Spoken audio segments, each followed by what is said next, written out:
I want you to give a great welcome to the Cathaoirleach for this evening's historic event. No better person to take the honour of chairing this event.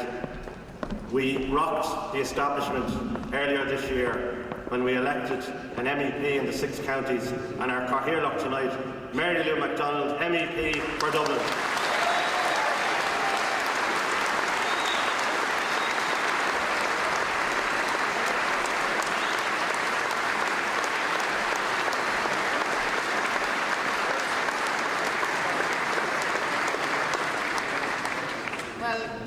Míle maithagah go léir, agus tá fáilte mór roimh chun an ócáid speisialta seo. Anocht, táimid a comóra 100 bliain Sinn Féin, 100 bliain ag obair son na Saoirse. It's my very great pleasure to welcome each and every one of you here this evening to join with us tonight and in the course of this year to celebrate 100 years of Sinn Féin, 100 years working for Irish freedom.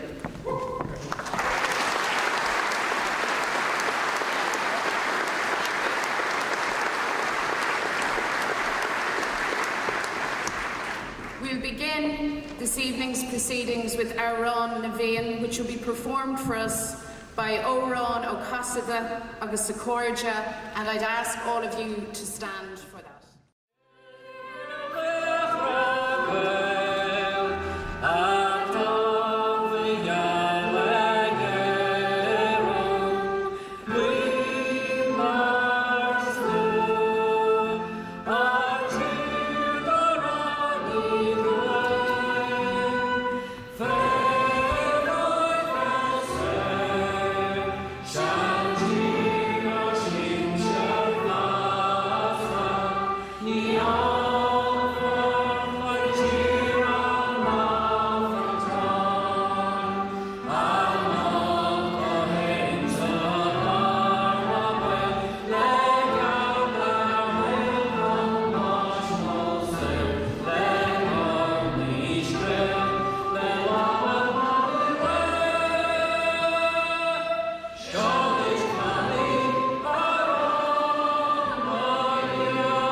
remember, commemorate and celebrate Sinn Féin and Irish Republicans this year.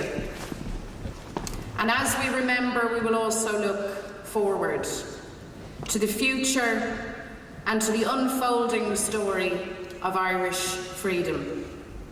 And I'd like to introduce to you now the woman who is the director of the Sinn Féin Céad Bliain events. She is Catriona Ruan, MLA for South Down. Curragh Fáilte.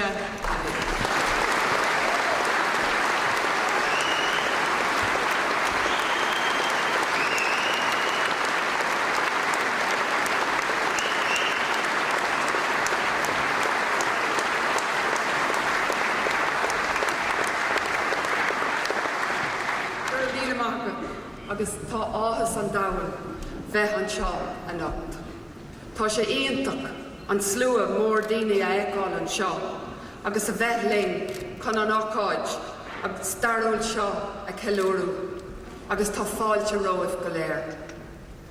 I am truly honoured to be here today as part of this launch, with all of you from all over Ireland and from all continents.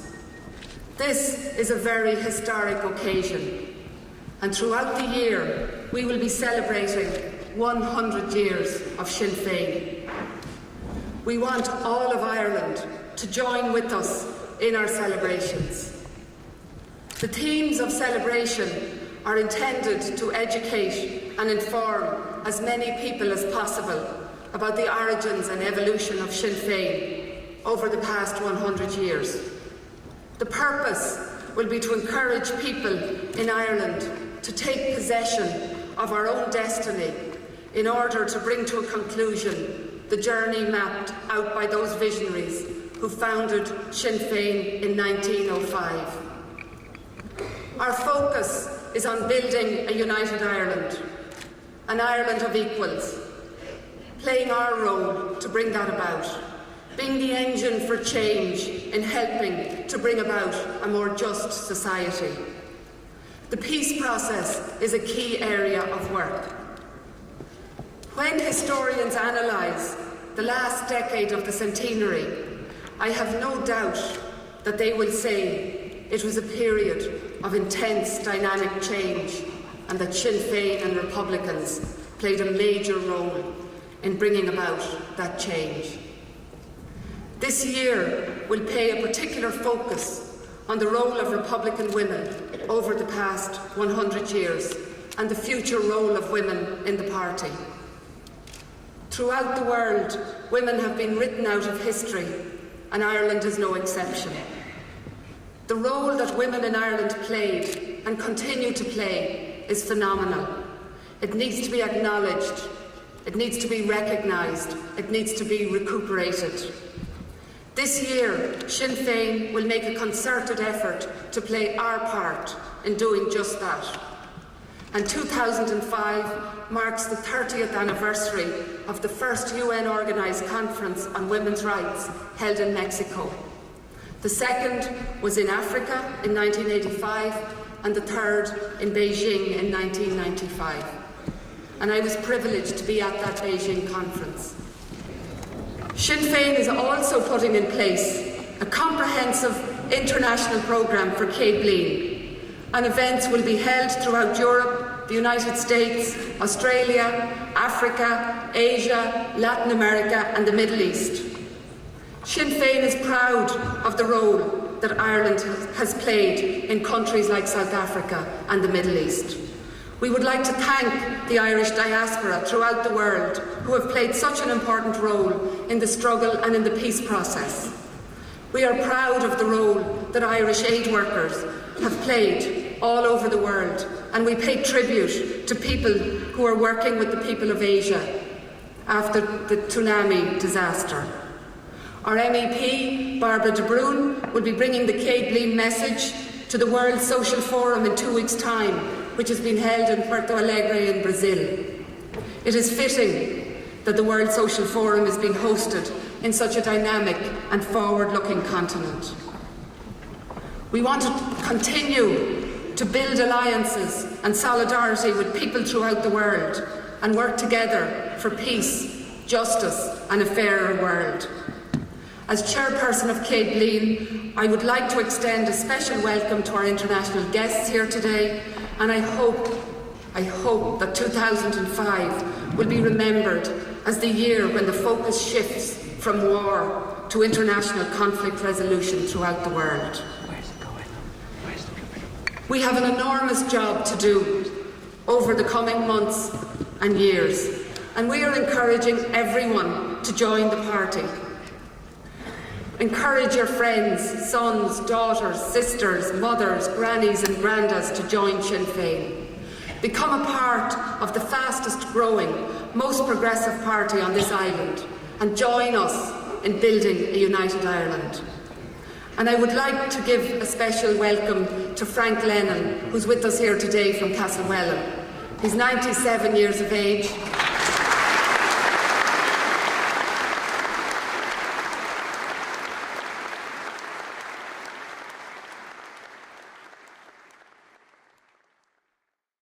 So now, Republican women and men, Arish, Oron, Okasada, Socorja, will give us some more music, a song and a jig on Shandin Adocha, followed by the Black Log.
To a group of women who've travelled from Belfast and who've just arrived, and they include Annie Murray, Bridget Hannon, Lily Hall, Kay Walsh, Eilish McCartney and of course Annie Cahill. Fáilte Rá go léir.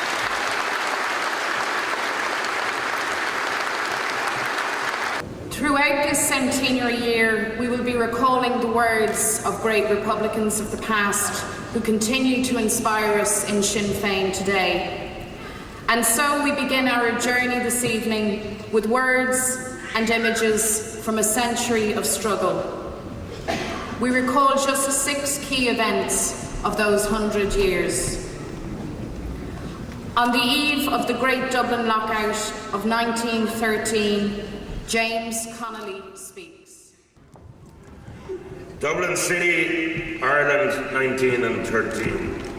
The Irish Transport and General Workers Union found that before its advent, the working class of Dublin had been taught by all the educational agencies of the country, by all the social influences of their masters, that this world was created for the special benefit of various sections of the master class.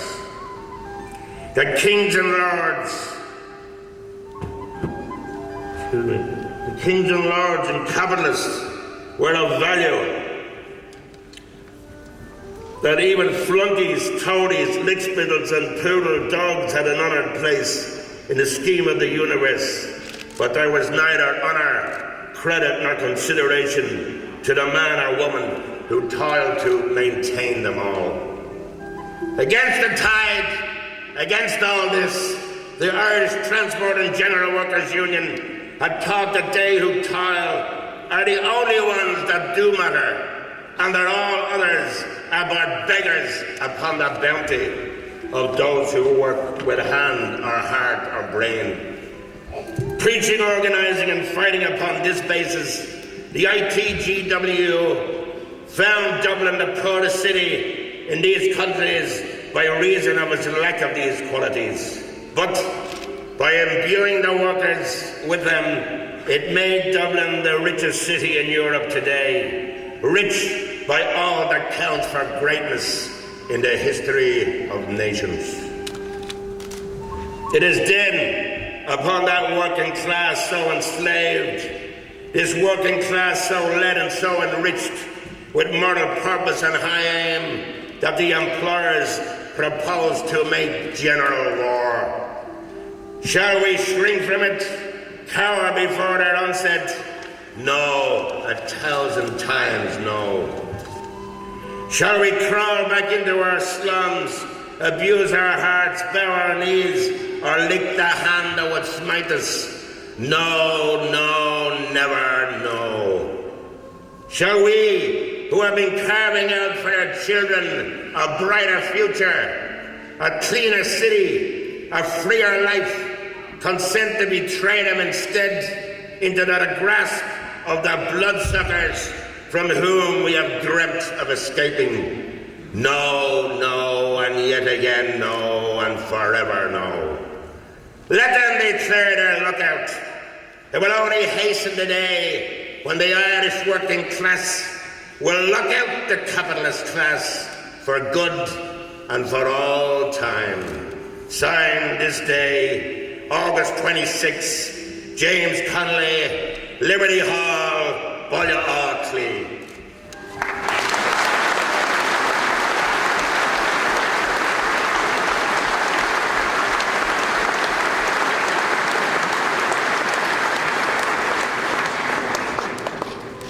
Roger Casement was the last of the 16 Republican leaders to be executed in 1916. He addresses the British court that sentenced him to death. We are told that if Irishmen go by the thousand to die, not for Ireland, but for Flanders, for Belgium, for a patch of sand in the deserts of Mesopotamia, or a rocky trench in the heights of Gallipoli, they are winning self-government for Ireland. But if they dare to lay down their lives on their native soil, if they dare to dream even, that freedom can be won only at home by men resolved to fight for it there, then they are traitors to their country, and their dream and their deaths alike are phases of a dishonourable fantasy. But history is not so recorded in other lands. In Ireland alone in this 20th century is loyalty held to be a crime. If loyalty be something less than love and more than law, then we've had enough of such loyalty for Ireland or Irishmen. If we are to be indicted as criminals, to be shot as murderers, to be imprisoned as convicts, because our offence is that we love Ireland more than we value our lives, then I do not know what virtue resides in any offer of self-government held out to brave men on such terms. Self-government is our right, a thing born in us at birth, a thing no more to be doled out to us or withheld from us by another people than the right to life itself, than the right to feel the sun, or to smell flowers, or to love our kind. It is only from the convict these things are withheld, for crime committed and proven. An Ireland that has wronged no man, has injured no land, that has sought no dominion over others, Ireland has been treated today among the nations of the world as if she were a convicted criminal. If it be treason to fight against such an unnatural fate as this, then I am proud to be a rebel, and shall cling to my rebellion with the last drop of my blood. If there be no right of rebellion against a state of things that no savage tribe would endure without resistance, then I am sure that it is better for men to fight and die without right than to live in such a state of right as this. For all your rights have become only an accumulated wrong, where men must beg with bated breath for leave to subsist in their own land, to think their own thoughts, to sing their own songs, to gather the fruits of their own labours, and even while they beg, to see things inexorably withdrawn from them. Then surely it is a braver, a saner, and truer thing to be a rebel, in act and in deed, against such circumstances as these, than to tamely accept it as the natural lot of men.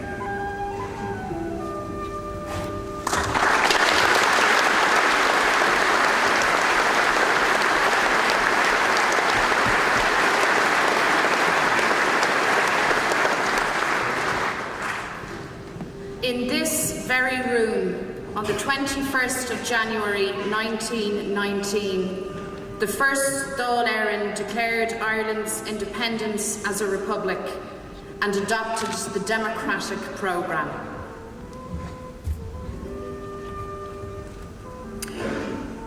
Jarfaid go bhfuil sé de gúgus gach fear agus gach ban, bheith uail, dílis, freigarthach agus freastalacht an phoblacht.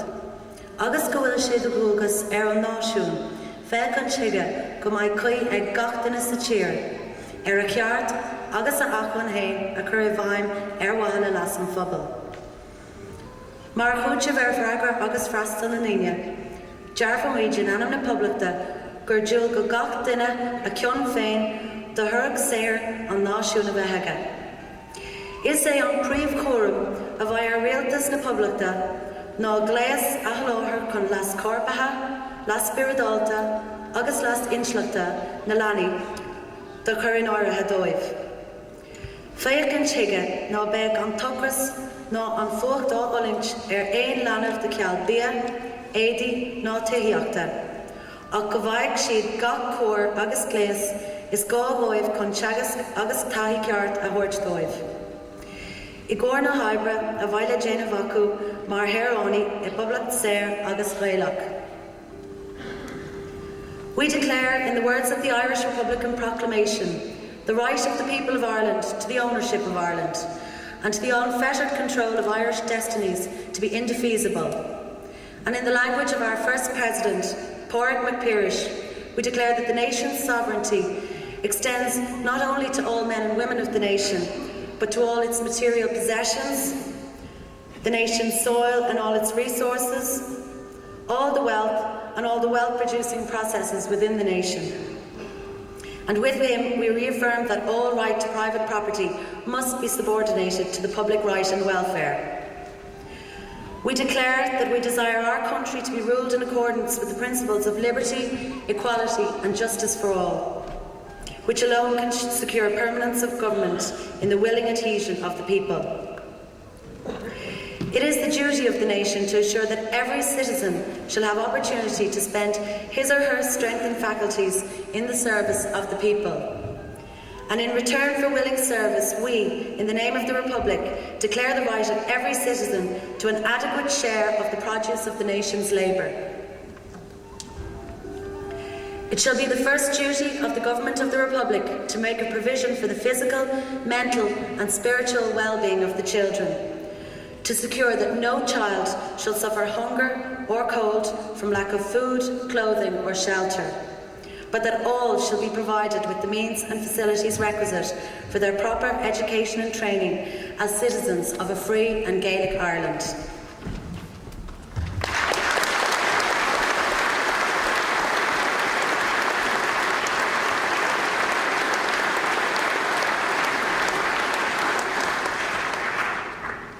Maura Drum was Vice President of Sinn Féin. In October 1976, she was assassinated in her hospital bed. She spoke for the resurgent nationalist people of the North. On the 9th of August 1971 and before it, we had a Republican army. And after the 9th of August, we had what was more important. We had a risen people, and no one can beat a risen people. Faulkner with internment used it rather crudely. He grabbed everyone and opened Long Kesh and pushed them in. Cosgrave does it differently. He takes Republicans to court and locks them up. We want a just and lasting peace in this country. Hypocrites want peace with surrender, peace with any cost. We want peace with justice. Peace with freedom and justice must go hand in hand. When peace comes, we will need everybody in this country. You will all have to work hard to build our new nation. Our shoulders will have to be to the wheel. You will have to do your best. When you stand up here and look around you, think of many things.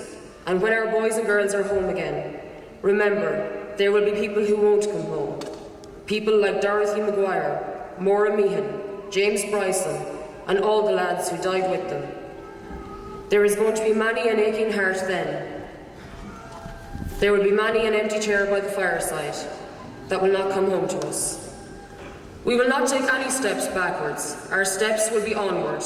For if we don't, the ghosts of the martyrs who died for you, for me, for this country, will haunt us for eternity. What is peace?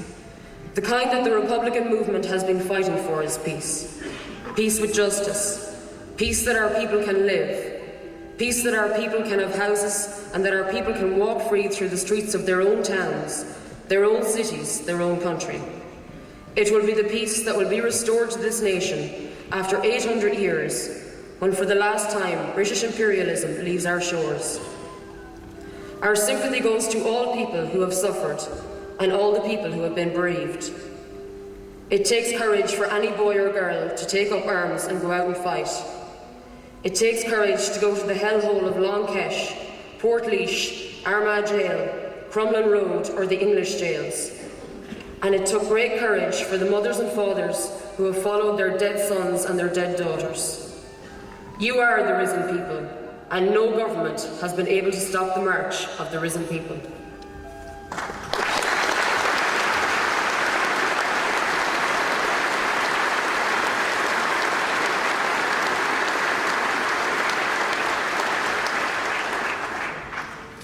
Bobby Sands, hunger striker and Fermanagh South Tyrone MP, writes in his prison diary in March 1981. Lá fadálach a ba é. Bhí meid smína baniúar an céilech an seo. Dearan daoine lán faoin corp ach ní cuireann winníonn sa corp ar bith. Massam ceart go leor go bhfuil sais truda. An dús, ní glachan leis an corp an ospig bí, is fulan géan sé an cathú bith, is gréithe áirithe eile a bhíonn ar siar clibú an cuirp. Tridan an corp ar as ceart go leor, ach dearú an lei, tainach an rud ar as chuig an phríomh rud, is é sin an bheabhar. Is é an bheabhar an rud is tábhachtaí. Mura bhfuil meabhar leidir agat chun cur an aigla ach an rud ní bharí. Ní bheith géin sprid trúide agat. Is an sin, céim áit as a digan an bheabhar ceart seo. Beidir os an fun saoirse. Ní hé cinse gur a bé áit as a digan sé. Mar bhfuil siad in inbh an fun saoirse a scrisiú, ní bhaid siad in inbh tú hain a bhrisú.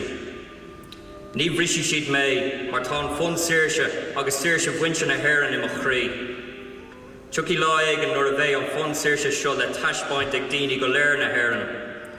An sin, tiicfimid léir éirí na Gaelí.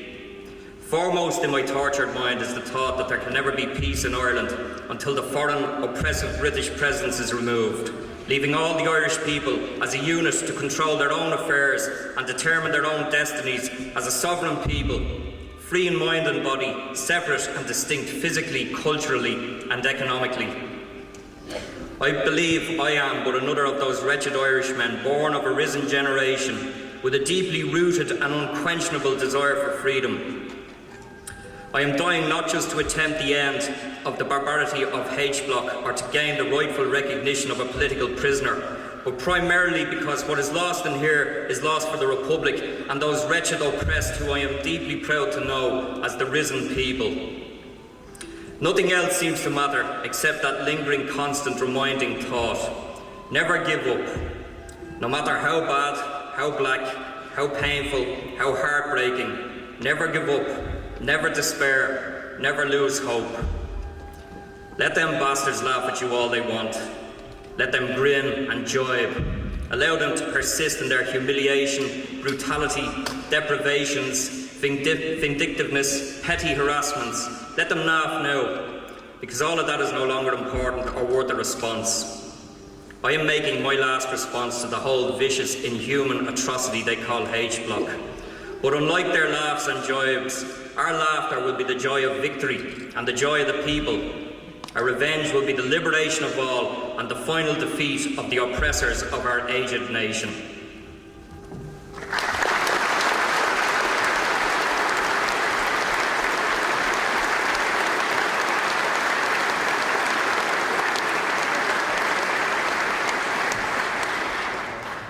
At the opening of the negotiations in 1997, Sinn Féin sets out its vision of Irish unity and independence. The primary aim of Irish Republicans is to dispense, once and for all, with the legacy of the unjust and coercive union with Britain, and to replace it with a new relationship of trust between independent nations.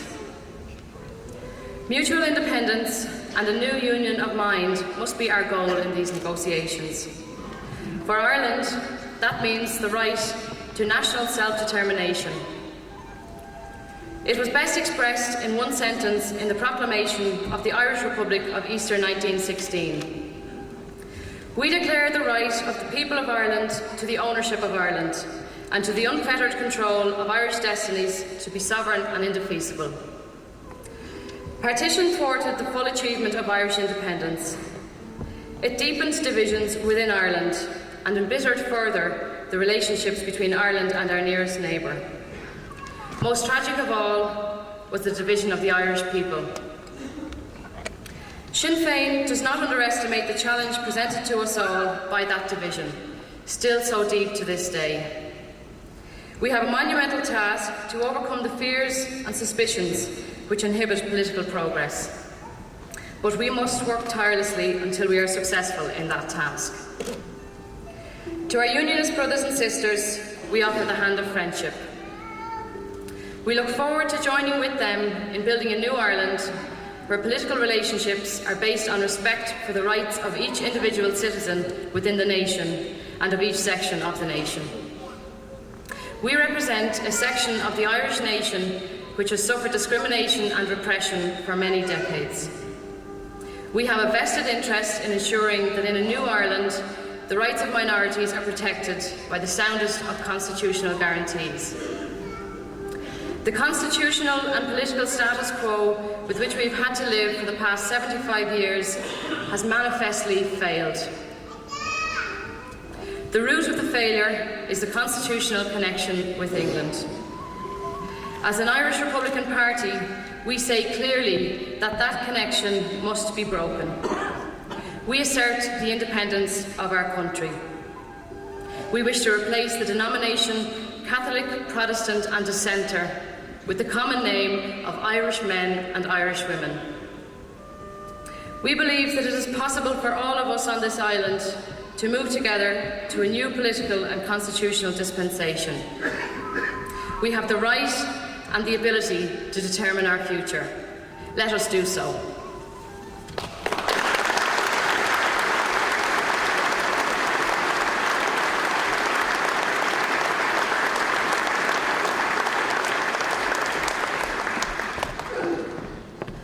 I'd like to thank our 6 performers, Ger O'Leary, Jack Moylet, Circa Ní Cormac, Laura Gilheemy, Lurkin Collins and Siobhan Curran.